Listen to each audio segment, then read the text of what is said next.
और एक बार फिर से परमेश्वर के वचन की ओर चले और मत्ती अध्याय 6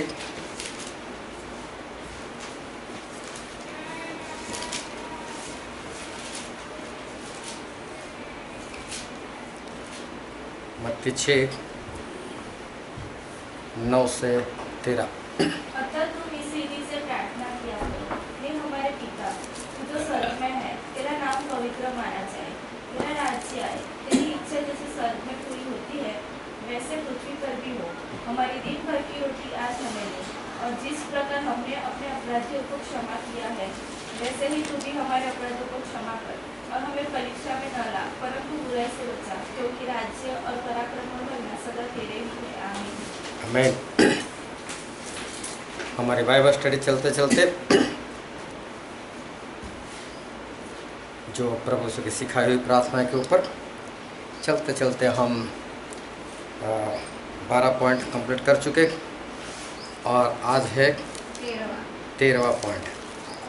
और 13वां पॉइंट है सदा के लिए, सर्वकाल।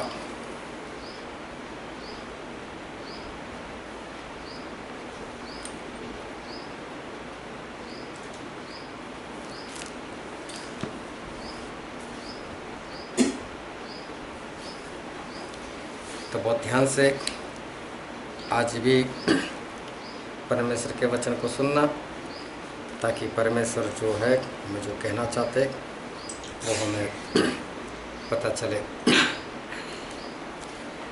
इज़राइल के लोग मिस्र देश में वो लोग 400 साल तक गुलाम बने रहे।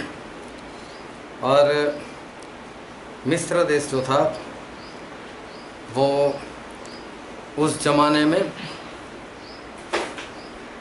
समझो कि फर्स्ट नंबर पर था। मिस्र देश, इजिप्ट।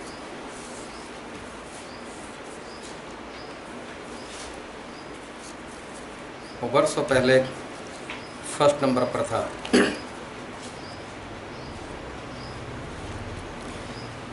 जिस तरह से समझो आज अमेरिका है वैसा वो था। और यूसुफ जब मिस्र देश में पहुँचे थे और उस वक्त जब फिर उनको सपना आया था, जो अकाल का सपना और भरपूरी का सपना, और यूसुफ ने उसका अर्थ बताया था। साथ में यूसुफ ने सुझाव भी दिया था कि किस तरह से हमें काम करना है। और उस वक्त जब पूरे वर्ल्ड में अकाल पड़ा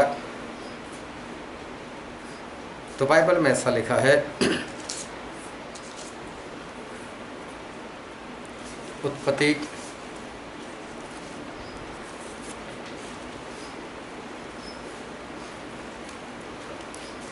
उसका 41वां अध्याय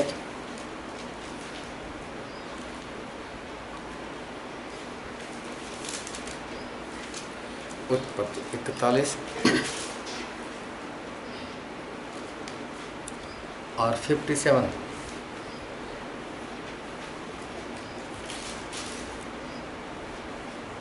इसलिए सारी पृथ्वी के लोग मिस्र में अन्न मोल लेने के लिए यूसुफ के पास आने लगे, क्योंकि सारी पृथ्वी पर भयंकर अकाल था। हाँ, सारी पृथ्वी के लोग वो मिस्र में अन्न लेने के लिए वो लोग आते थे। मतलब कोई एक देश नहीं, सारे पृथ्वी के लोग। और सारी पृथ्वी को जो अन्न दे सकता है तो सोचो उसके पास कितना होगा। और जब सारी दुनिया किसी के पास खरीदती होगी तो सोचो उनके पास कितनी संपत्ति होनी चाहिए।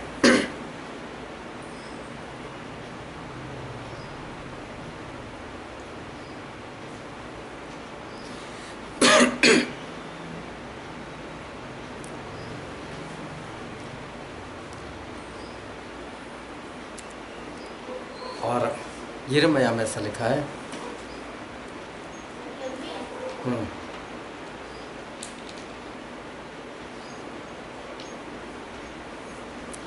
यिर्मयाह इसका 11वां अध्याय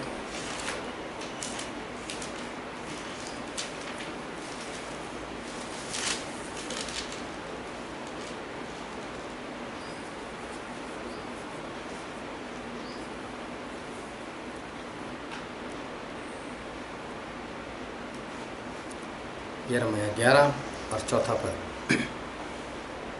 जिसे मैंने तुम्हारे पुरखाओं के साथ लोहे की भट्टी अर्थात मिस्र देश में से निकालने के समय यह करके बांधी थी, मेरी सुनो। और यहाँ पर ऐसा लिखा है, परमेश्वर ऐसे कहते हैं, मैंने तुम्हें पुरखाओं को लोहे की भट्टी अर्थात मिस्र में से निकाला।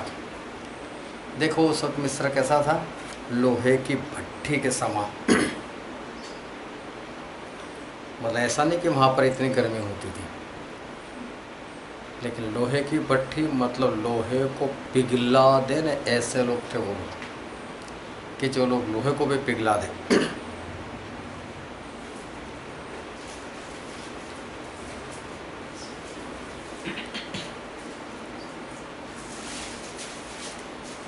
ऐसा उस जमाने में मिस्र देश हुआ करता था। लोग उससे डरते थे, पूरे वर्ल्ड में उसका रौब था।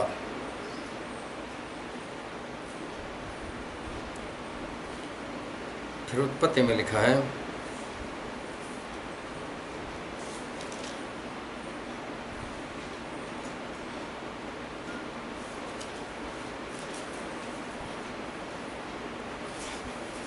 उत्पत्ति उसका 14वां अध्याय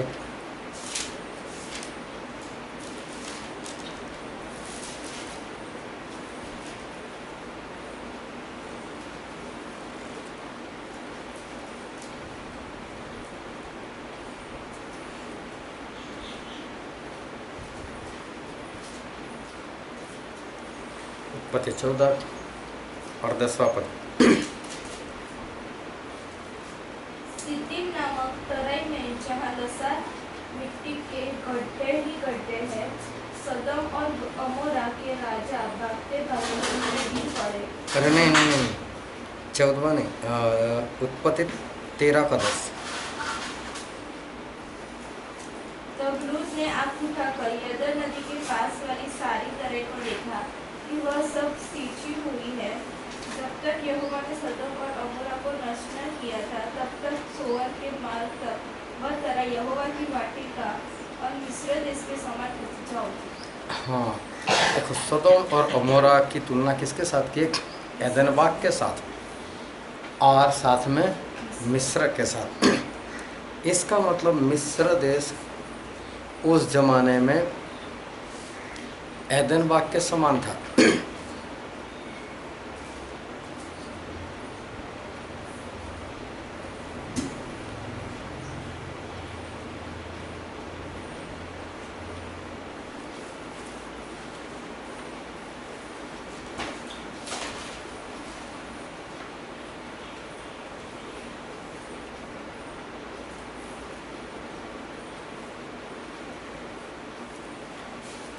तो मिस्र देश लोहे की भट्टी के समान, मतलब कि जो लोहे को पिघला दे तो बाकी की सेना की तो हालत ही क्या होगी। तो बहुत ही मजबूत उस ज़माने में फिर उनका राज था। मिस्र देश ऐसा था, साथ में उपजाऊ भी इतना था कि परमेश्वर की एदन बाग के समान। साथ में जब पूरी धरती के ऊपर अकाल पड़ा तो पूरी धरती को जो अन्न दिया वो मिस्र ने दिया। तो देखो 7 साल अकाल रहा था और 7 साल धरती वाले मिस्र देश में आके लेकर जाते थे। तो सोचो कि मिस्र देश में कितने पैसे हो गए होंगे, कितना धन जो है उसने इकट्ठा कर दिया था। ऐसा मिस्र देश जो था उस ज़माने में था। उन्होंने परमेश्वर के लोगों को 400 साल तक गुलाम बनाए रखा। 400 साल तक वो गुलाम बने रहे और उनके पास कोई भी आशा नहीं थी कि हम लोग यहाँ से आज़ाद हो सकते हैं। लेकिन परमेश्वर ने अब्राहम से वाचा बांधी थी और परमेश्वर ने अब्राहम से कहा था कि अब्राहम, मैं 400 साल के बाद तेरे लोगों को, मतलब मेरे अंश को, मैं वहाँ से छुड़ा लूँगा। और 400 साल जब होने को आए तब परमेश्वर ने मूसा को चुना और परमेश्वर ने मूसा को वहाँ पर भेजा। और मूसा जो है वो मिस्र देश में गए। और अगर आप बाइबल पढ़ो या इतिहास पढ़ो, ये बातें जो है वो इतिहास में भी लिखी हुई है। तो इज़राइल लोगों ने कोई भी लड़ाई जो है वहाँ पर नहीं लड़ी, कोई भी लड़ाई नहीं लड़ी, ना इन्होंने एक भी शस्त्र जो है वो हाथ में उठाया है। लेकिन वहाँ पर सिर्फ ऐसा हुआ कि सिर्फ परमेश्वर के चमत्कार,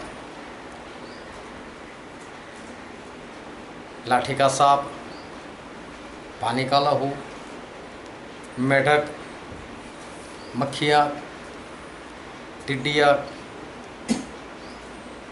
अंधकार, फोड़े, ओले, बस यही सारी विपत्ति जो है वो एक के बाद वो मिस्र देश में आने लगी।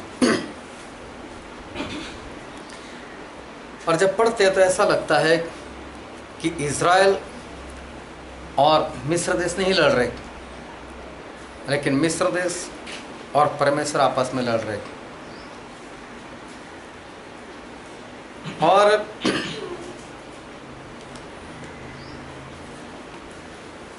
जो मिस्र देश वाले हैं थे तो सामर्थी, पराक्रमी, बड़ी सेना, पैसा, सब कुछ था उनके पास। लेकिन लड़ाई करने के लिए जाए तो कहाँ जाए? परमेश्वर दिखने तो चाहिए। जब मेढक आ गए तो क्या मेढक को बोलेंगे निकालो तलवार, हम भी आते तुम्हारे सामने, और मेढक को काटने लग जाए, मक्खियाँ ढेर सारी आ जाए? किस तरह से लोग लड़ाई लड़े।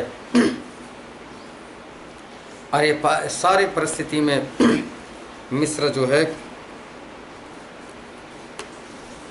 वो लाचार हो गया।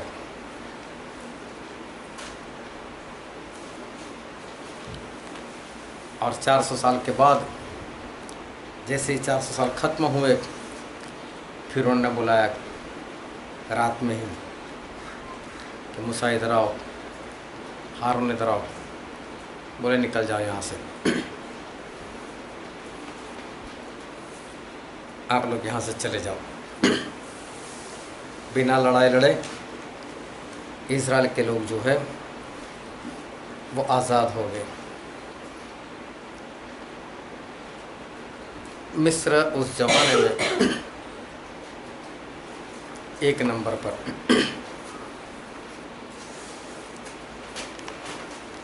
पिछले दिनों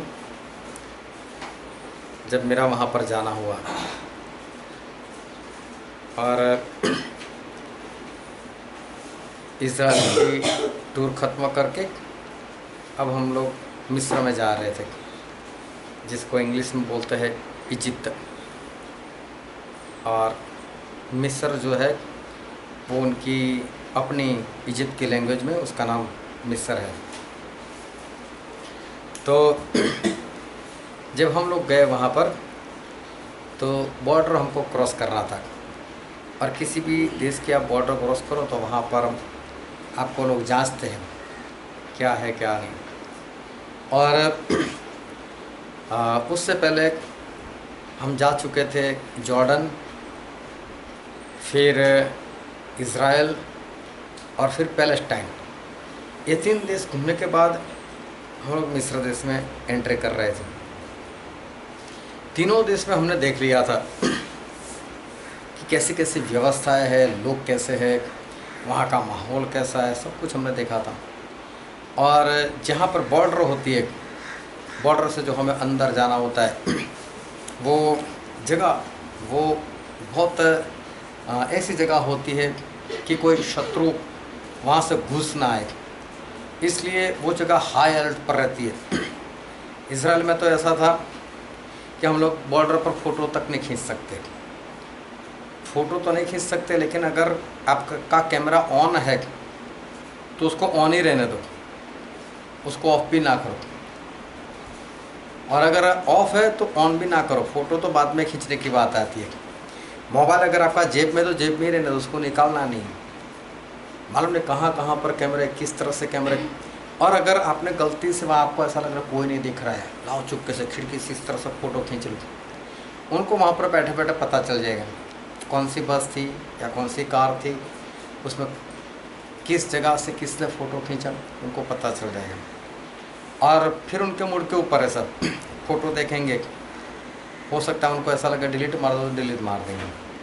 तो लोग अगर उनका मूड नहीं है, वो लोग कौन फ़ोटो देखने के लिए जाए, तो सारे फ़ोटो डिलीट मार देंगे। और अगर उनका और भी मूड ख़राब है तो आपका मोबाइल है तो मोबाइल, कैमरा था कैमरा, वो रख लेंगे। या तो ये भी कर सकते, तोड़ कर आपको देंगे, कुछ भी कहा ना जाए, इतनी सिक्योरिटी। और जब हम मिस्र में एंट्री कर रहे थे तो जब वहाँ पर हम लोग पहुँचे, इतनी आवाज़, इतना शोर शराबा, चारों लाओ हो, बस ऐसे चारों हल्ला। मैंने बोला ये क्या है, यहाँ तो कुछ दिखता ही नहीं है, और यहाँ तक हरियाली, और समझो कि ये मेरा घर है और बाहर जो कोर्ट है उतना ही अंतर, यहाँ तक हरियाली। जैसे उस कोर्ट पर ये मिस्र देश, जैसे हम एंटर हुए सब काला काला दिखाई देने लगा, हरियाली नाम की कोई चीज़ ही नहीं। और वहाँ से हम लोग बस में बैठकर सबसे पहले हम लोग गए सिनाई पहाड़ पर, 250 किलोमीटर का अंतर, और 250 किलोमीटर तक सिनाई पहाड़ है, बहुत लंबा पहाड़ है। और इधर भी पहाड़, इधर भी पहाड़, दोनों पहाड़ काले काले। आज भी वहाँ पर डाकू लुटेरे का भय रहता है। आज भी पुलिस वाले हमारे आगे और पीछे रहकर वो लोग हमें वो रास्ता जो है क्रॉस करवाते। और मिस्र देश में हम लोग 2 दिन रुके, और 2 दिन में मैंने देखा कि हमारा इंडिया इतना एडवांस नहीं है, लेकिन फिर भी हमारा जो वडोदरा है ना, उसको जब भी कोई देखते हैं बोले वडोदरा तो रहने जैसा है। लेकिन अहमदाबाद जाकर देखो, अहमदाबाद वाले खुद बोलेंगे यहाँ रहने जैसा है नहीं। अहमदाबाद से भी गंदा इजिप्ट है मिस्र देश, इतना गया गुजरा। और सही में मुझे ये सारी बातें जो है मुझे वहाँ पर याद आई। बोला क्या बात है यार, मिस्र इसके बारे में तो बाइबल में क्या क्या लिखा है, कैसे लोग थे, लोहे की भट्टी थी, कितना उपजाऊ था। और वहाँ पर तो पूरी दुनिया वाले अनाज लेने के लिए जाते थे, कितना धनवान होगा, उसकी सेना कैसी होगी, कितना कुछ था। और आज देखो उसकी हालत, आज मालूम नहीं इज्जत का नंबर है भी कि नहीं, और होगा तो भी मालूम नहीं कौन सा नंबर होगा। जहाँ वहाँ पर लोग थूक रहे, कोई वहाँ पर सिस्टम जैसा नहीं दिखा मुझे। और बहुत ही आज जो हालत है उसकी बहुत ही ख़राब है, उससे तो हमारा इंडिया जो है कई गुना आगे है, ऐसी उसकी हालत है। मैं सोच में पड़ गया, मैंने बोला ये वही मिस्र देश है जिसके बारे में बाइबल में इतना कुछ लिखा है। और परमेश्वर ने मिस्र को भी प्रेम किया था। अगर फिरौन उस वक्त मान गया होता तो आज मिस्र की हालत ऐसी नहीं होती, लेकिन फिरौन माना नहीं। और देखो जो वर्ल्ड में फर्स्ट नंबर आज वो बहुत पीछे चला गया है, बहुत पीछे। जो लोग वहाँ पर टूर में थे वो भी सब बात करें, बोलिए तो हम ऐसा लगता है कि हमारे अहमदाबाद में घूम रहे, ऐसा लगता है। बोले ऐसा देश है, कोई सिस्टम नहीं, कुछ भी नहीं। और जब हम लोग वो शहर में गए, उनका सबसे बड़ा शहर कैरो, और कैरो जो है वो तो मेरे ख्याल से फिरौन का नाम था जो जिसने इजराइल को गुलाम बना कर रखा था, मुझे पक्का नहीं मालूम। तो वो उनका बड़ा शहर था। जब हम वहाँ पर गए, पूरा ट्रैफिक जाम, लोग हॉर्न पर हॉर्न बजाओ, इतनी आवाज़। तो कहने का मतलब एक ज़माने में जो फर्स्ट नंबर पर था, आज उसकी हालत जो है वो इतनी ख़राब हो गई, जिससे हमें पता चलता है कि हमारे परमेश्वर वो अगर कोई उनकी बात ना माने, कोई उनके लोगों को छेड़े, उनको परेशान करे, तो परमेश्वर उसको वक्त देते बचने के लिए। क्यों परमेश्वर ने पहले मूसा के चेहरे सिर्फ लाठी का सांप बनाया, फिर क्यों वहाँ पर पानी का लहू बनाया, क्यों मेढक भेजे? क्यों परमेश्वर डायरेक्ट कुछ ऐसा नहीं कर सकते थे? पहले ही बार में वहाँ के पहले उठे मर जाते और परमेश्वर सभी को आज़ाद कर कर लेकर चले जाते। परमेश्वर छोटी छोटी विपत्तियों से बताना चाहते मैं परमेश्वर हूँ, मेरा आगे झुक जाओ, मान लो। और बाइबल पढ़ोगे तो पता चलेगा कि बहुत सारे मिस्री लोग जो थे ना, उनको ये पता चल गया था कि इनका ही परमेश्वर सच्चा है। वो लोग इज़राइल के साथ एक हो गए थे। उन्होंने भी क्या किया था कि फसह का जो मेमना था ना, उन्होंने भी अपने घर में काटा था, उन्होंने भी अपने घर के बाहर लहू लगा लिया था। और ऐसे जो मिस्री लोग थे उनके घर में पहले उठे नहीं मर गए थे। और जब इज़राइल आज़ाद हो तो वो लोग भी चले गए थे। और देखना बाइबल में ऐसा लिखा है कि मिश्रित लोग मतलब कि जो इज़राइल के साथ एक हो गए थे, ऐसे लोग जो इज़राइल के नहीं थे लेकिन मिस्र के लोग थे, ऐसे कुछ लोग जो थे वो इज़राइल के साथ जुड़ गए थे और इज़राइल बनकर वो उनके देश में जो है वो रहने के लिए वो आ गए। लेकिन एक ज़माने का फर्स्ट नंबर आज उसकी हालत जो है ऐसी है, जब इज़राइल के लोग अपने देश में बस गए और जब सही से नहीं चले, परमेश्वर ने उनको बहुत समझाया, परमेश्वर ने अपने दासों को भेजा, बहुत समझाया, लेकिन इज़राइल प्रजा नहीं मानी। और आखिर में परमेश्वर ने क्या किया, हम बाइबल में पढ़ते हैं दूसरा इतिहास उसका 36वां अध्याय, दूसरा इतिहास 36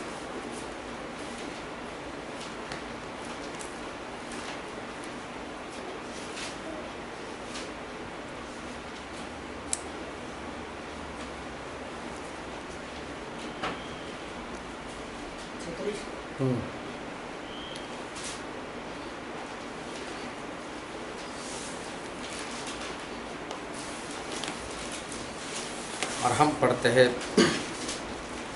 उसका 17 पद। तब उसने उन पर कसदियों के राजा से चढ़ाई करवाई। 16 से पढ़ो पहले। परंतु वे परमेश्वर के दूतों को ठट्ठों में उड़ाते, उसके वचनों को तुच्छ जानते और उसके नबियों की हंसी करते थे। अतः यहोवा अपनी प्रजा पर ऐसा झुंझला उठा कि बचने का कोई उपाय न रहा। परमेश्वर इनके ऊपर क्रोधित हो गए कि जब मान नहीं रहे थे, तो फिर आखिर में ऐसा हुआ। दूसरा इतिहास 36 का 16-17 फिर क्या हुआ? तब उसने उन पर कसदियों के राजा से चढ़ाई करवाई और इसने उसके जवानों को उनके पवित्र भवन ही में तलवार से मार डाला। और क्या जवान, क्या कुंवारी, क्या बूढ़े, क्या पक्के बाल वाले, किसी पर भी कोमलता न की। यहोवा ने सबों को उसके हाथ में कर दिया। यहाँ पर ऐसा लिखा है, परमेश्वर ने इज़राइल को उस कसदियों के राजा नबूकदनेस्सर की बातें उसके हवाले कर दिए। और आगे पढ़ो 18 पद।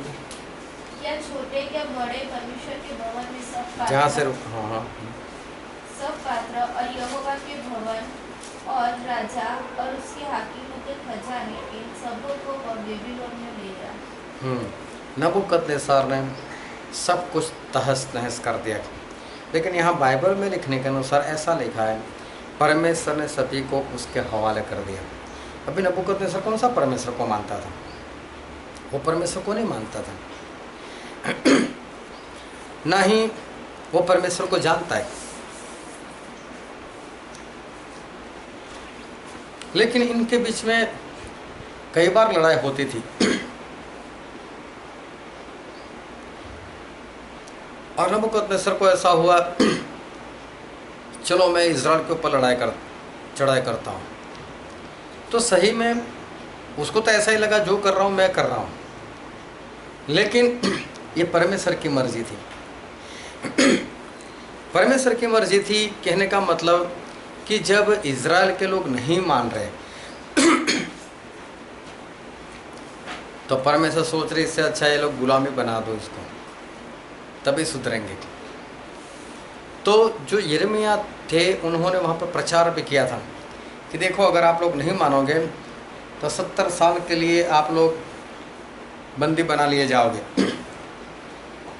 लेकिन फिर भी इज़राइल नहीं माने, और इस कारण से परमेश्वर ने नबूकदनेस्सर को चढ़ाकर इस जगह पर लेकर आए। ये नबूकद को नहीं हो रहा है कि मुझे ऐसा क्यों हो रहा है कि मैं इज़राइल में जाऊँ वहाँ पर चढ़ाई करूँ, उसको नहीं पता चल रहा है। उसको तो ऐसा है बस मैं ही कर रहा हूँ, मैं ही कर रहा हूँ। बहुत जगह पर हमारे परमेश्वर जो हमें उभारते हैं, मतलब हमें कहते हैं तू ये कर तू वो कर, इंसान को नहीं समझ में आता। हो सकता है वो परमेश्वर को मानने वाला ना भी हो, लेकिन परमेश्वर जब भी अपना काम किसी के भी पास करवाना चाहे तो करवा सकते हैं। वो तो कौवे को भी आज्ञा दे सकते हैं, वो तो गधे के साथ भी बात कर सकते हैं। तो हमारे परमेश्वर का कुछ भी ऐसा नहीं है कि हम उनके बारे में कुछ कह सकें। वो अपनी मर्जी से काम करने वाले परमेश्वर हैं। तो नबूकद को अंदर से नहीं मालूम कि ये सब यहोवा परमेश्वर मेरे साथ कर रहे हैं। उसको तो ऐसा ही होगा बस मैं कर रहा हूँ, मैं कर रहा हूँ, और वो वहाँ लड़ाई करने के लिए आ गया। और था भी ऐसा कि उसका कब्जा तो जो था उस वक्त पूरे वर्ल्ड पर था, एक ही देश बाकी था और वो था इज़राइल। लेकिन इज़राइल परमेश्वर का था इसलिए वो कुछ नहीं कर पाता था। लेकिन जब ये लोग भी नहीं माने तो परमेश्वर बोला अभी तुम लोग भी जाओ गुलाम। और तब नबूकदनेस्सर जो है वो वहाँ पर आया और सभी को गुलाम बना कर लेकर गया। परमेश्वर के भवन को फूंक दिया, सब कुछ उसने तहस नहस कर दिया। और बाइबल में लिखने से हमको पता चलता है कि ये सब कुछ करवाने वाले जो थे हमारे परमेश्वर थे। और वो नबूकदनेस्सर को सपना आया। जब सपना आया तो कोई भी उसके सपना नहीं बता पाया और कोई भी उस सपने का मतलब भी जो है वो नहीं बता पाया। लेकिन तब दानिएल भविष्यवक्ता वहाँ पर थे और दानिएल भविष्यवक्ता ने बोला कि राजा तेरा सपना भी मैं बता दूंगा और तेरे सपने का जो मतलब है वो मतलब भी मैं बता दूंगा। और दानिएल ने परमेश्वर से प्रार्थना की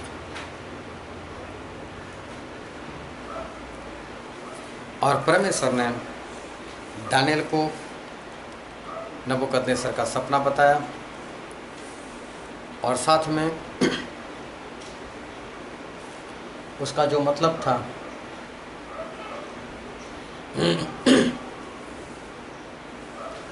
वो मतलब भी बता दिया।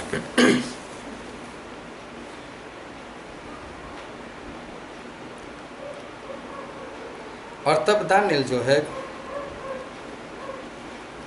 मतलब बताते वक्त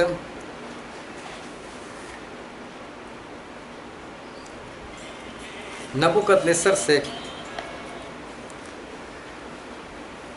एक बात बताते हैं। और बाइबल में ऐसा लिखा है, दानिएल उसका 2 अध्याय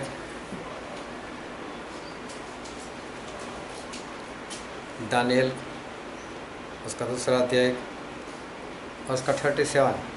हे राजा तू तो महाराजा धीराज है। हाँ, दानिएल ने बताया हे राजा तो महाराजा धीराज है, क्योंकि स्वर्ग के परमेश्वर ने तुझको राज्य, सामर्थ्य, शक्ति और महिमा दी है।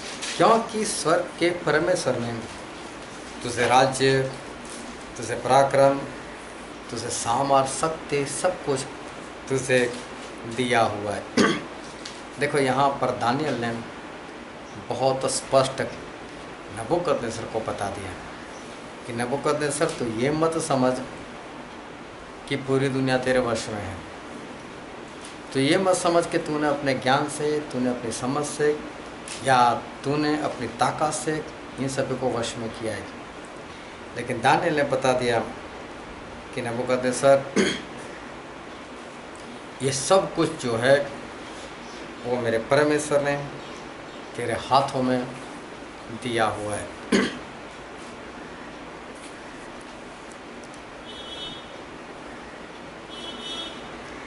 जब नबूकदनेस्सर को सपना पता चला, उसका मतलब पता चला, साथ में ये भी पता चला कि जब कोई नहीं बता पाया, कोई देवी देवता नहीं बता पाए, कोई जादू टोना करने वाला नहीं बता पाया, तब स्वर्गीय परमेश्वर ने अपने दास के जरिए ये सब कुछ बताया है। तब नबूकदनेस्सर ने दानियेल को दंडवत किया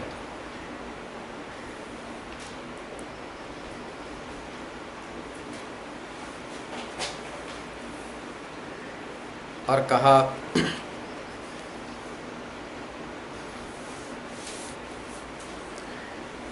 तेरा परमेश्वर वो तो राजाओं का राजा है और ईश्वरों का भी परमेश्वर है। उसके बाद नबूकदनेस्सर ने एक बड़ी मूर्ति बना ली और मूर्ति बनाने के बाद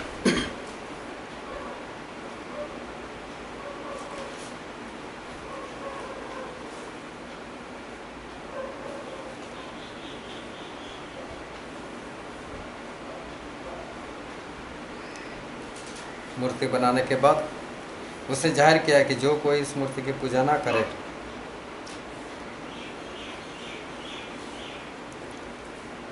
वो नाश हो जाएगा।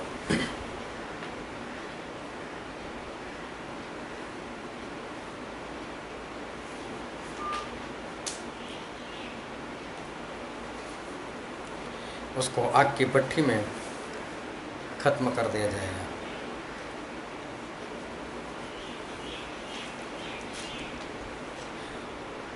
और तब जो 3 लोग पकड़े गए वो भी जिंदा परमेश्वर को ही मानने वाले थे।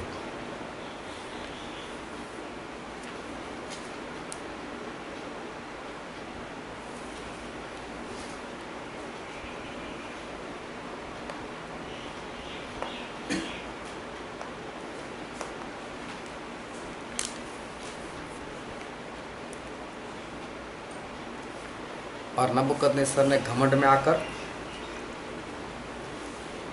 उन तीनों को मतलब शद्रक, मेशक, अबेदनगो को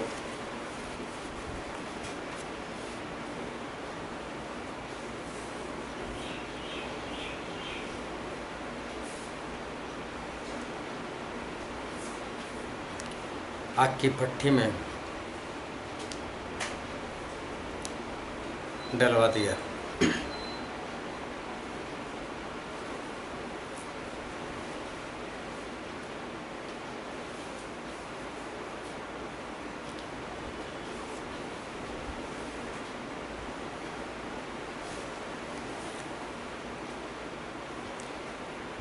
लेकिन एक बार फिर परमेश्वर ने नबूकदनेस्सर को बता दिया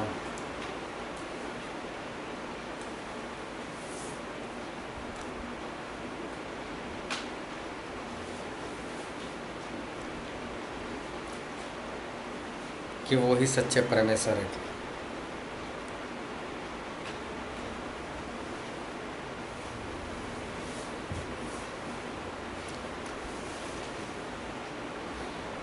नबूकदनेस्सर ने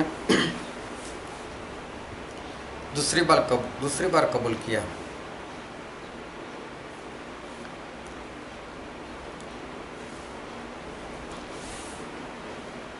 कि इज़राइल का परमेश्वर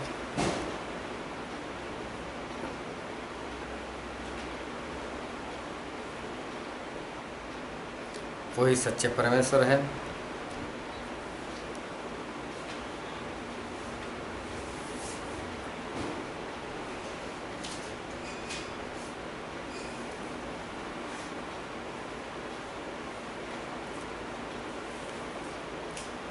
फिर भी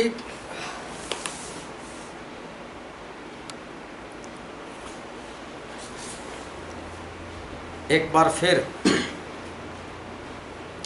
नबूकदनेस्सर ने घमंड किया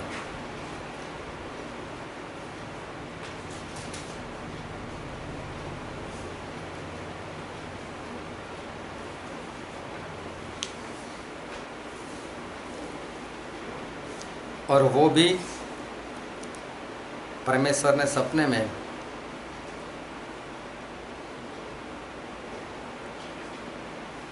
चेतावनी दी थी, फिर भी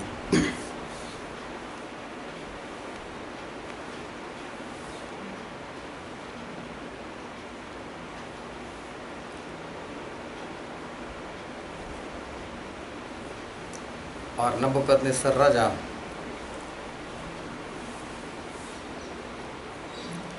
7 साल तक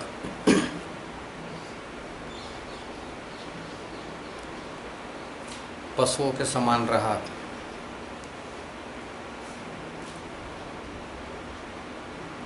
उसने घास खाया,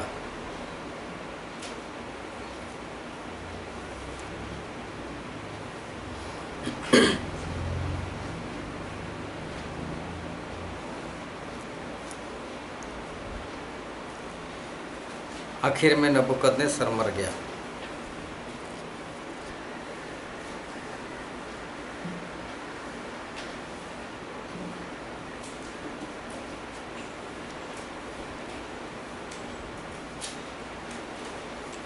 और उसका राज उसके बेटे के पास गया, जिसका नाम था बेलशास्सर।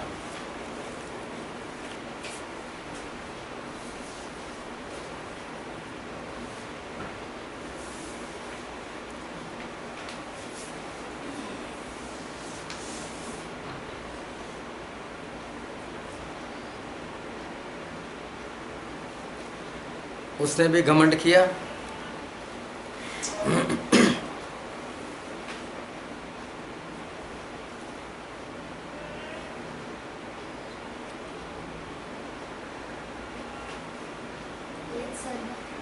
बेलशास्सर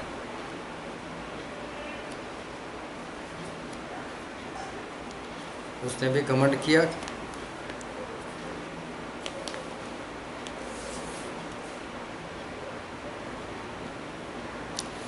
और इसके पास से राज जो है ईरान के हाथ में चला गया।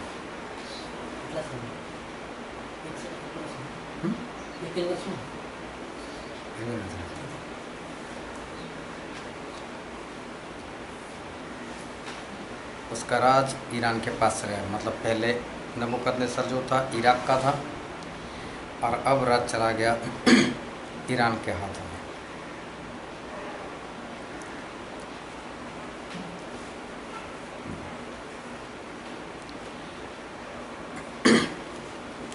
अभी यहाँ पर सोचने वाली बात यह है कि जो राजा पूरे वर्ल्ड के ऊपर राज कर रहा हो और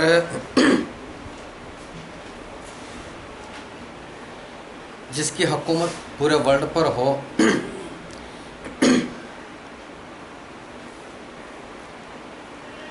और राजा है, तो उसके आसपास में कितनी सिक्योरिटी होनी चाहिए, कितनी सेना उसके पास होनी चाहिए। अगर उसका भी राज है और पास में दूसरे किसी और देश का भी राज है और वो उसके ऊपर चढ़ाई करे, वो बात हम मान सकते हैं। लेकिन पूरे वर्ल्ड में तो एक ही राजा है, बेलशास्सर, और उसको बाहर से आकर जो राजा नहीं है, जिसके पास सेना नहीं है, वो आके उसको खत्म कर दे।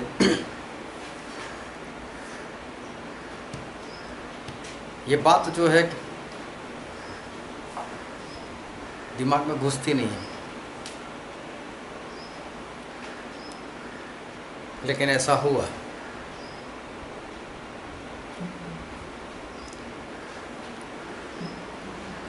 अब ईरान के लोग वो पूरे वर्ल्ड में राज कर रहे हैं।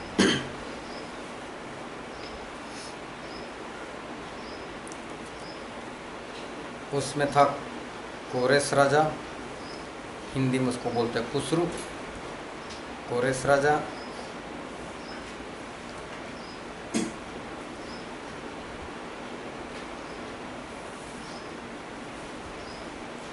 एक के बाद राजा होते गए।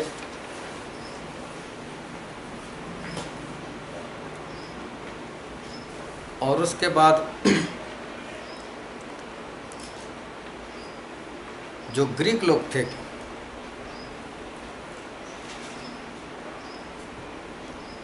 उन्होंने कब्जा कर लिया।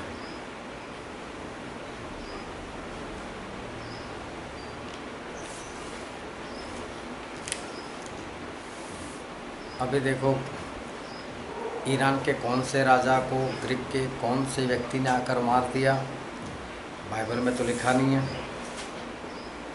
इतिहास में ढूंढो तो मिल सकता है। लेकिन सवाल फिर से वही होता है कि जो व्यक्ति पूरे वर्ल्ड पर राज कर रहा है उसकी सिक्योरिटी कितनी होनी चाहिए।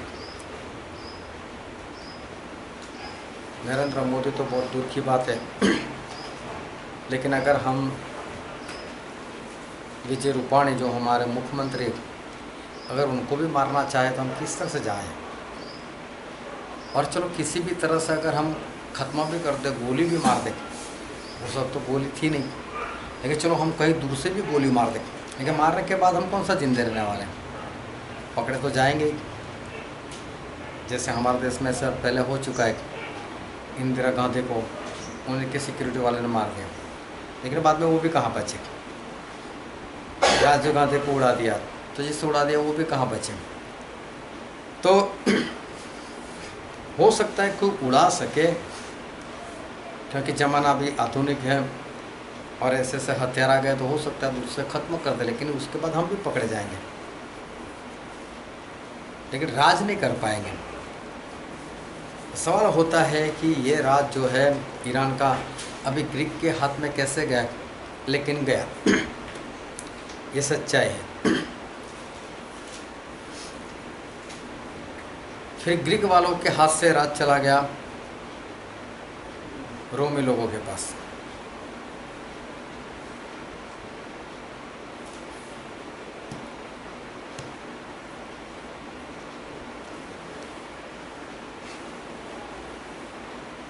और पहले कुरंथी में लिखा है, पहला कुरंथी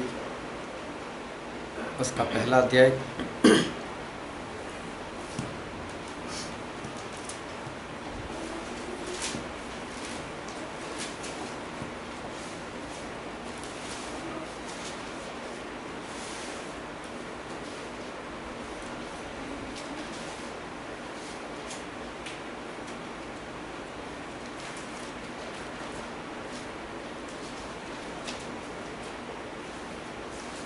पहला कुरंथी पहला अध्याय 22वां पद।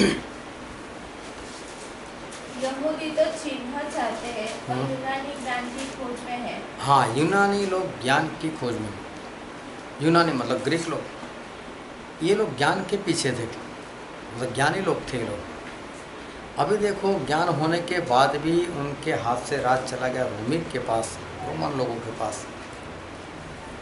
कैसे हो सकता है, लेकिन ऐसा हुआ।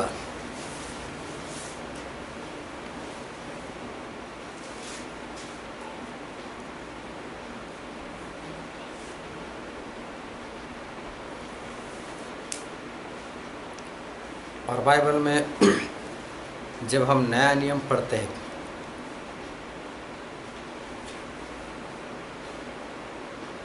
तब ग्रीक लोग आकर चले भी गए थे, उनका राज खत्म भी हो गया था, और रोमन लोगों के हाथ में दुनिया थी।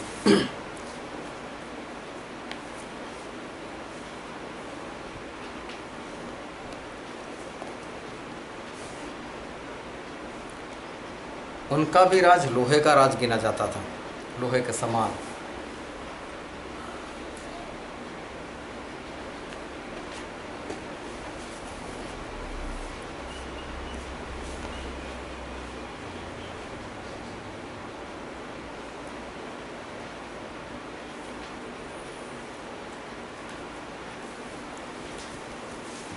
आज रोमन लोग भी नहीं रहे,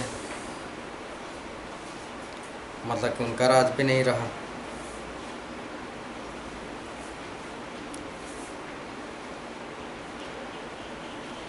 अंग्रेज लोग जमाने में बहुत जगह पर राज कर रहे थे।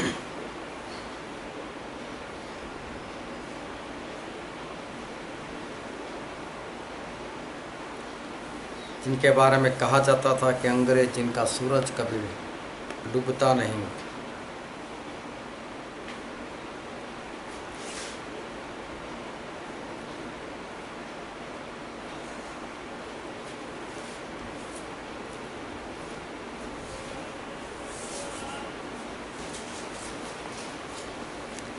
लेकिन आज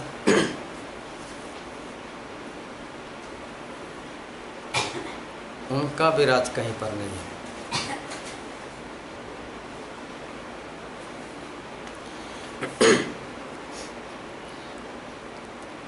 आज देखो अमेरिका वर्ल्ड में फर्स्ट नंबर,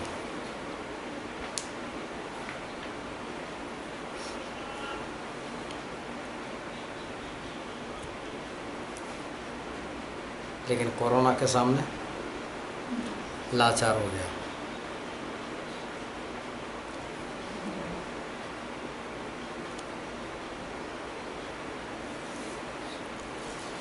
एक भी केस नहीं था, केस होने लग गए, एक एक दो दो मरने लगे, 100 200 मरने लगे,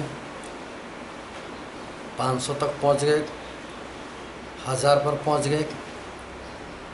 और आज अमेरिका में हर दिन में 24 घंटे के अंदर तकरीबन 3 से 4 हज़ार लोग मरते हैं कोरोना में। 24 घंटे में, एक दिन में 3 से 4 हज़ार लोग मरते हैं। कितना एडवांस है वो।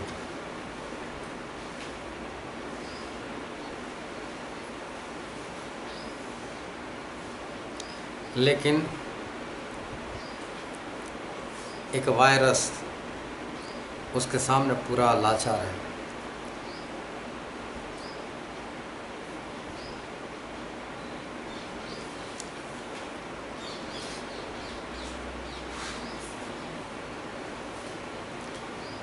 फिर उनको किसने गिरा दिया? हमारे परमेश्वर ने। फिरौन, उसको किसने गिरा दिया?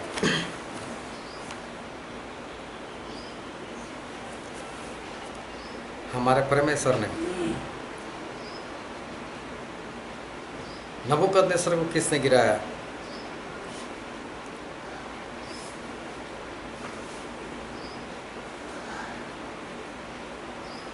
उसको भी हमारे परमेश्वर ने। लेकिन दोनों के बीच में कितना वक्त गुजर गया देखो। फिरौन कहाँ मूसा के वक्त,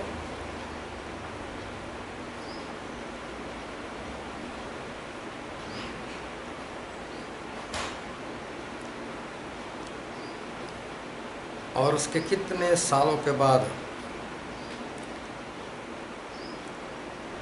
नबूकदनेस्सर आए।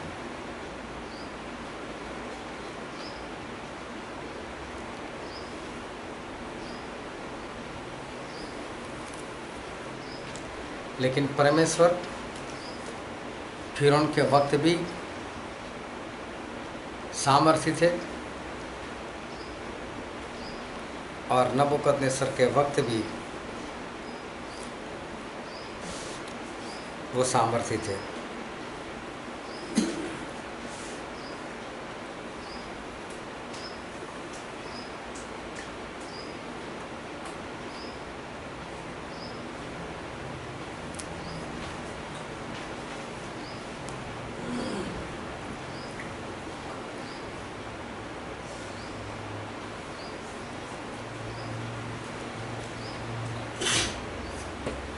हमारे परमेश्वर का सामर्थ्य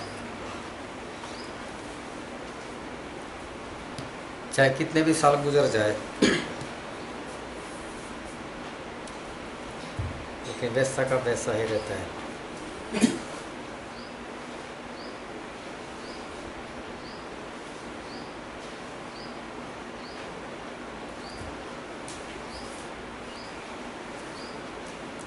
जब जल प्रलय हुआ था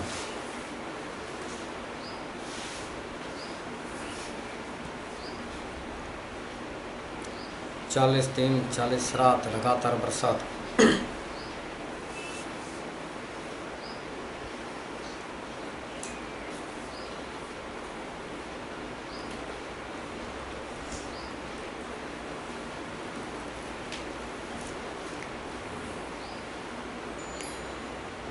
पूरी दुनिया डूब गई।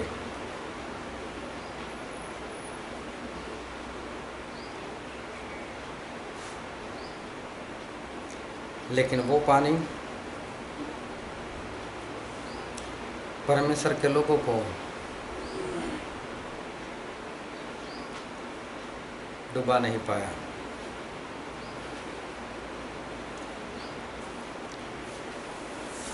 ये तो हुआ था उत्पत्ति में, और बरसों के बाद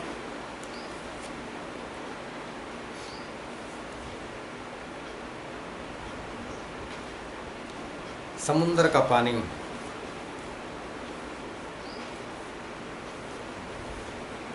प्रभु यीशु के चेलों को डुबा नहीं सकता।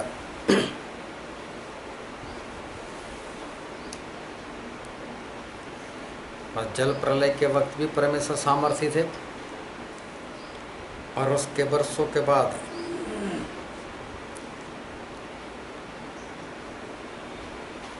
जब चले समुद्र में हैं,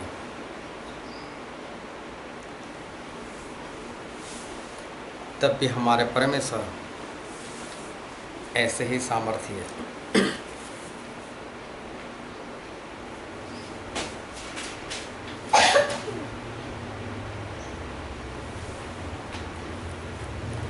आग और गंधक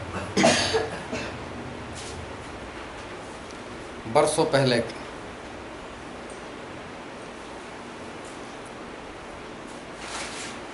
लूत को नहीं जला पाया।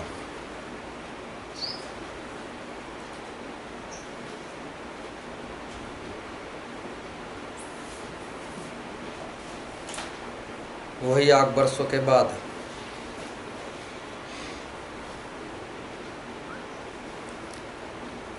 हनान्या मिशाएल अज़रा को भी नहीं जला सकती।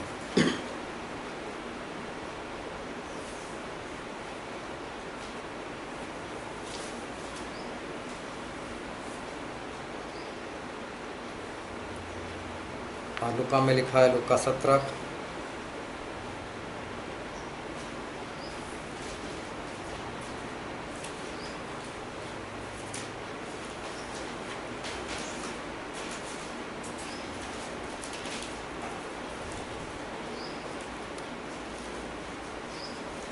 लुका 17 26 से 30। जैसा नूह के दिनों में हुआ था, वैसा ही मनुष्य के पुत्र के दिनों में भी होगा। जिस दिन तक वो जहाज पर न चढ़ा, उस दिन तक लोग खाते पीते थे और उनमें विवाह होते थे। तब जल प्रलय ने आकर उन सबको नष्ट किया। और जैसा लूत के दिनों में हुआ था कि लोग खाते पीते, लेनदेन करते, पेड़ लगाते और घर बनाते थे। परंतु जिस दिन लूत सदम से निकला, उस दिन आग और गंधक आकाश से बरसी और सबको नष्ट कर दिया। मनुष्य के पुत्र के प्रकट होने के दिन भी ऐसा ही होगा। यहाँ पर लिखा है ऐसा ही होगा। मतलब जो आग लूत को नहीं जला पाई, वो आने वाले दिनों में परमेश्वर के लोगों को भी नहीं जला पाएगी। जिस तरह से लूत बाहर निकल गए, उसी तरह से परमेश्वर के लोगों को परमेश्वर अपने पास बुला लेंगे। उस वक्त भी जो आग है वो परमेश्वर के लोगों को कुछ नहीं कर पाएगी।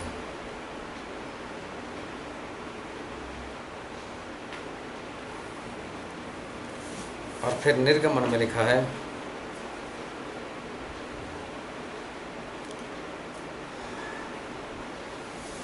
आठवां अध्याय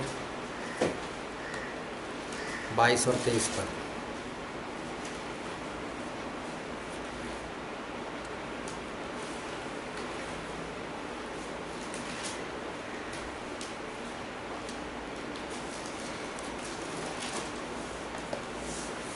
उस दिन मैं गोशेन देश को, जिसमें मेरी प्रजा रहती है, अलग करूंगा, और उस देश में डांसों के झुंड न होंगे, जिससे तू जान ले कि पृथ्वी के बीच में बीच मैं ही यहोवा हूँ, और मैं अपनी प्रजा और तेरी प्रजा में अंतर ठहराऊंगा, यह चिन्ह फल होगा।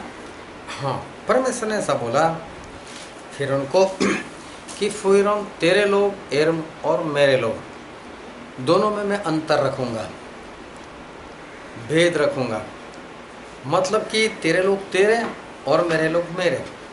मतलब जो भी विपत्तियाँ आज के बाद तेरे ऊपर आएगी तो बोलो सारी विपत्तियाँ तेरे ऊपर तो आएगी, लेकिन वही विपत्ति मेरे लोगों के ऊपर नहीं आएगी।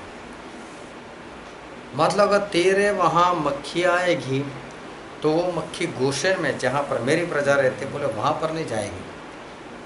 अभी देखो मक्खी को कौन ऑर्डर करेगा, और वो भी अरबों में है, ना लाख में ना करोड़ में, लेकिन अरबों में हो। लेकिन परमेश्वर बोलते हैं कि वो मक्खी मेरे लोगों के पास नहीं आएगी।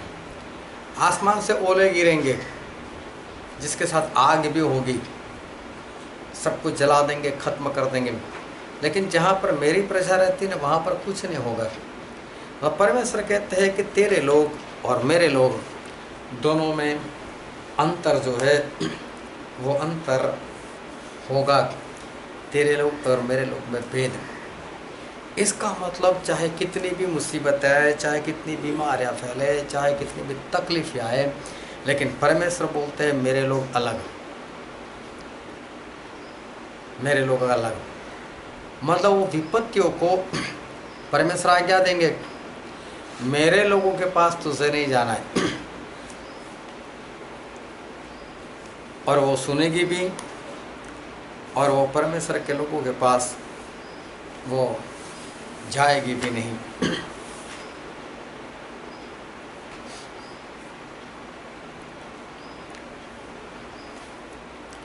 निर्गमन में लिखा है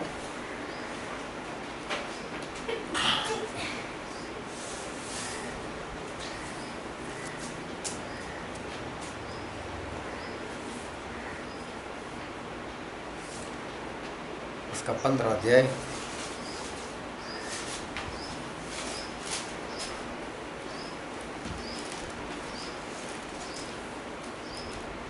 26।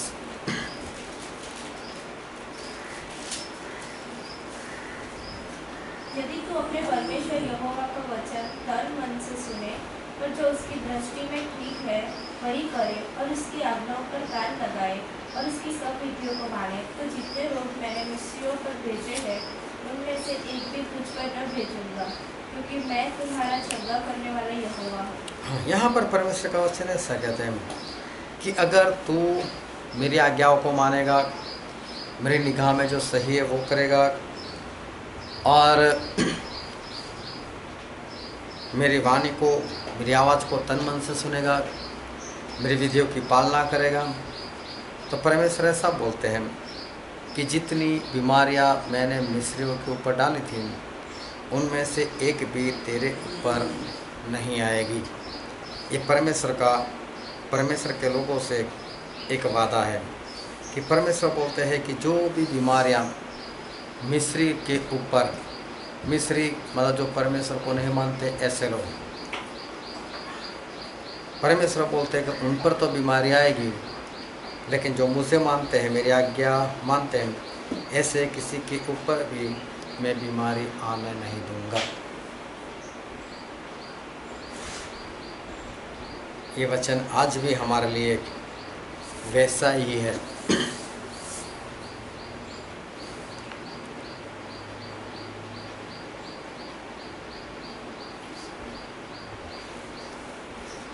अभी देखो यहाँ पर परमेश्वर हमें एक बात जो है वो बात सिखाना चाहते हैं, और बात क्या है? तो बोले एक ज़माने में फिरौन जो था वो पूरे वर्ल्ड में फर्स्ट नंबर है, ज्ञान में, संपत्ति में, सभी बातों में, लेकिन फिर भी उसका राज खत्म हो गया। अगर हम हमारा दिमाग लगाए, संसार से हम सोचे, वो तो हम परमेश्वर को मानते इसलिए हमको मालूम है कि परमेश्वर ने ऐसा कर दिया, लेकिन अगर हम ये सब कुछ सोचे तो हमें ऐसा लगता है ये कैसे मुमकिन है कि जिसके पास इतने सारे पैसे हो, बहुत कुछ हो, और फिर वो अचानक से बर्बाद हो जाए, वो जैसे इतना पीछे चले जाए, वो बात दिमाग में जो है नहीं घुस सकती। लेकिन ऐसा हुआ कि मिस्र देश खत्म हो गया। उसके बाद आगे जब हमने देखा तो नबूकदनेस्सर उस ज़माने में इतना बड़ा धनवान इंसान, ज्ञानी, पूरे वर्ल्ड के ऊपर राज करने वाला, सामर्थी, पराक्रमी, लेकिन उसका भी राज देखते देखते खत्म हो गया। फिर वो राजा आया खुसरो के पास, कुरैश के पास, वो भी पूरे वर्ल्ड में राज कर रहा था, और ईरान के हाथ में से भी वो राज चला गया और ग्रीक के हाथ में चला गया, उनके हाथ में से भी निकल गया, रोमियो के हाथ में चला गया। चलते चलते अंग्रेज लोगों ने बहुत लोगों के ऊपर राज किया।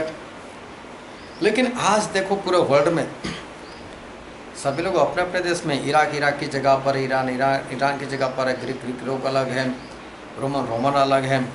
लेकिन आज वो रुतबा उनका कहाँ है?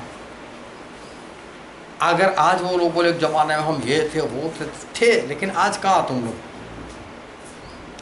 लेकिन आज उन लोगों का कोई भी ठिकाना कहीं पर भी नहीं है। हाँ, उनका देश है, अपने देश में चाहे जैसे भी रहते हो, जो भी वर्ल्ड में उनका जो भी नंबर आता हो, वो लोग वो जाने।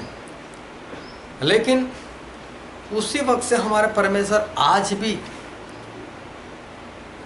अपनी जगह पर है। इतने बरसों जाने के बाद अभी तक ऐसा नहीं हुआ कि कोई परमेश्वर को गिरा सका हो। और ऐसा नहीं है परमेश्वर को गिराने की किसी ने नहीं सोची। फिर हम खुद बोलता, कौन यहोवा? बोले तो जा, मैं नहीं जानता यहोवा को। नबूकदनेस्सर वो जानता था, फिर भी वो ऐसा बोला था, बोले मैंने सब कुछ किया है। तो परमेश्वर को गिराने वाले थे लोग, लेकिन उनका कुछ भी बस नहीं चला। और शैतान के बारे में हम जानते ही है, वो प्रभु उसका पक्का दुश्मन है। बरसों से यही चक्कर में हम, और हम बाइबल में पढ़ते हैं यशाया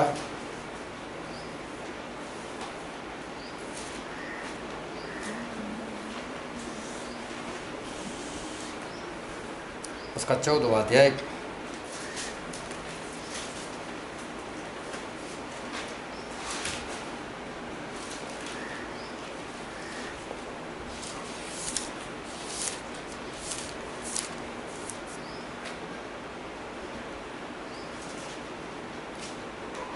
और पढ़ो तो उसके 12वें पद से। हे भोर के चमकने वाले तारे, तू कैसे आकाश से गिर पड़ा है? तू तो जाति जाति को हरा देता था, तू अब कैसे काटकर भूमि पर गिर पड़ा है?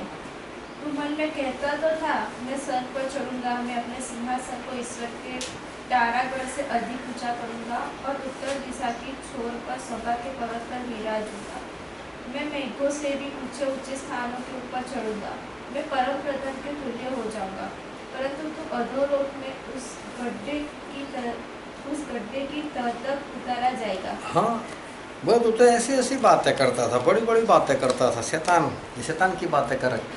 वो तो बोलता था मैं परमेश्वर के समान हो जाऊंगा। क्या हुआ हमारे?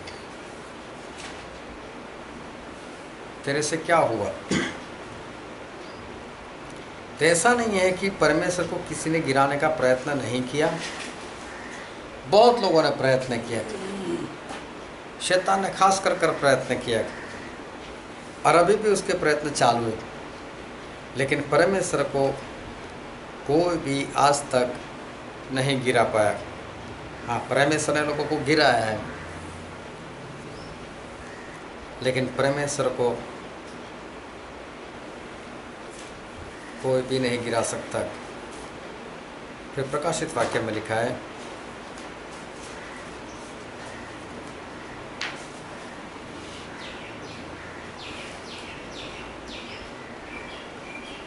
प्रकाशित वाक्य उसका 20वां अध्याय,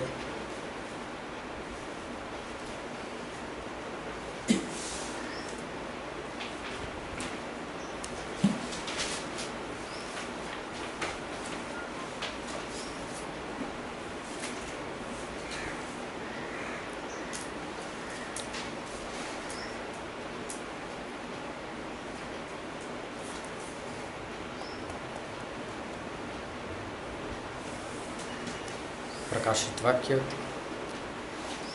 उसका 20वां अध्याय और 1 और 2 पद।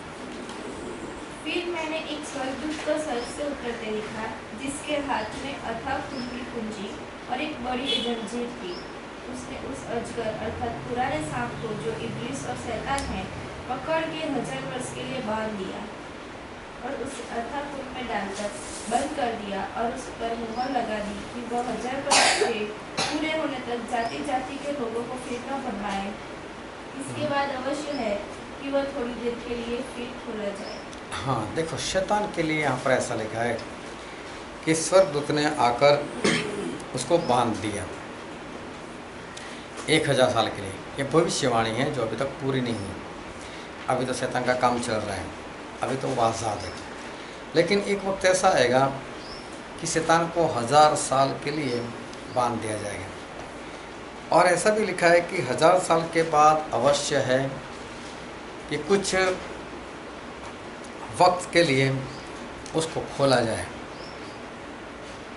लेकिन आज तो आज़ाद है, आज तो करे कुछ हो, आज तो परमेश्वर को गिराए, आज तो परमेश्वर का नाश करे। लेकिन उससे कुछ भी नहीं हो रहा है।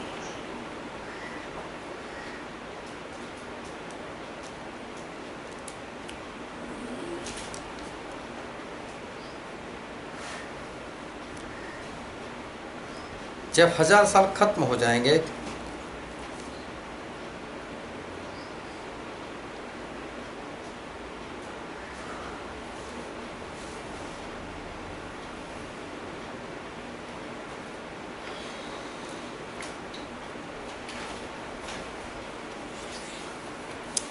तब परमेश्वर उस शैतान को वापस खोलेंगे।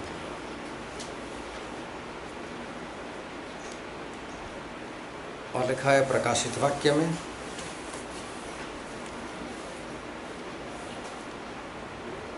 उसका 20वां अध्याय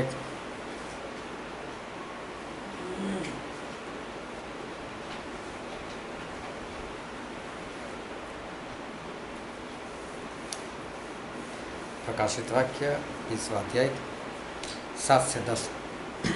जब 1000 वर्ष पूरे हो चुकेंगे तो शैतान खेत से छोड़ दिया जाएगा। वह उन जातियों को जो पृथ्वी के चारों ओर होगी, अर्थात गोग और मागोग को, जिनकी गिनती समुद्र के बालू के बराबर होगी, भरमाता लड़ाई के लिए इकट्ठा करने को निकलेगा। वे सारी पृथ्वी पर फैलकर पवित्र लोगों की छावनी और प्रिय नगर को घेर लेंगे और आग स्वर्ग से उतरकर उन्हें भस्म करेगी। उनका भरमाने वाला शैतान आग और गंधक की उस चिन्ह में, जिसमें वह पशु और झूठा भविष्यवक्ता भी होगा, डाल दिया जाएगा और वे रात दिन युगानुयुग पीड़ा में तड़पते रहेंगे। हाँ, अबे देखो शैतान को 1000 साल के बाद फिर खोल दिया जाएगा। तो खोलेंगे मतलब कैसा है? जा तू आज़ाद, उसको छोड़ दिया। अभी क्या करेगा वो? वापस अपनी सेना को इकट्ठी कर कर, जो समुंदर की रेत के समान है, वो सभी को इकट्ठा कर कर प्रभु से के सामने लड़ने के लिए आए हैं। प्रभु से कुछ भी नहीं करेंगे, बस एक ही आज्ञा देंगे और आसमान से आग आएगी, इन सभी को जला देगी। देखो 1000 साल जिसको बांध कर रखा, अभी 1000 साल के बाद उसको खोला, पूरी सेना को लेकर आए, लेकिन फिर भी हमारे परमेश्वर का सामर्थ्य वैसा का वैसा ही है। जब से धरती बनी है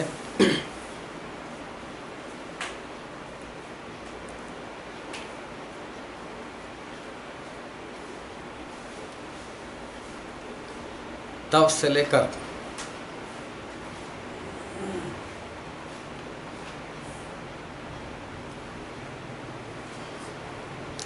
परमेश्वर का सामर्थ्य, उनकी महिमा और उनका राज्य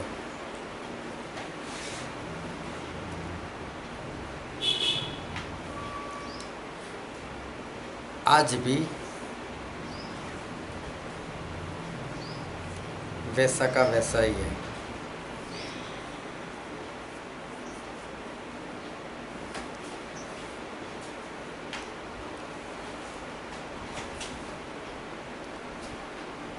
देखो, फिर उनका राज था कुछ वक्त तक, नबूकदनेस्सर का राज था कुछ वक्त तक।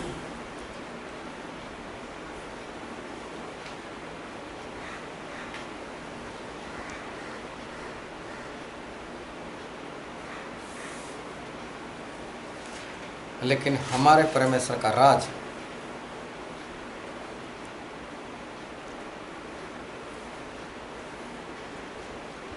वो अनादिकाल से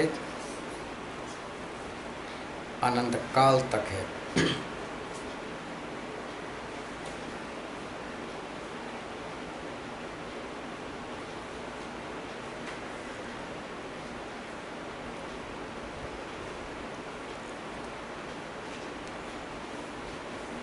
वो पहले भी सामर्थी थे, पराक्रमी थे,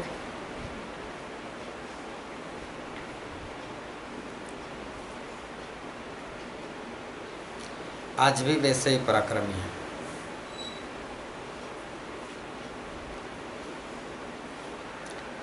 और अनंत काल तक रहेंगे।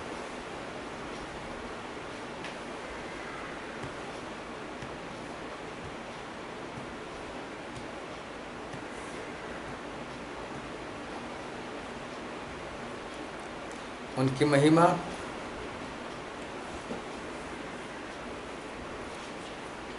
पहले भी वैसी ही थी, आज भी वैसी ही है, और अनंत काल तक वैसे ही रहेगी।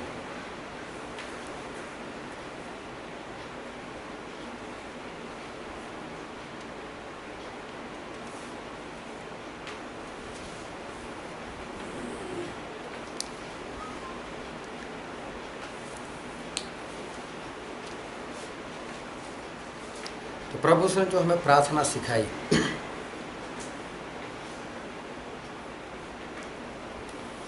उनके आखिरी शब्द यही थे, क्योंकि राज्य, पराक्रम और महिमा सदा ही है।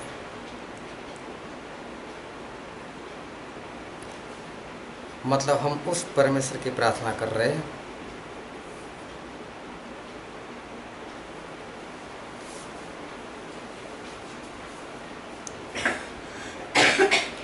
जिनका राज्य,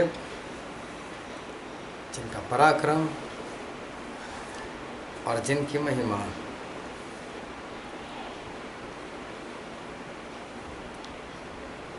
वो कभी भी जाती नहीं रहेगी।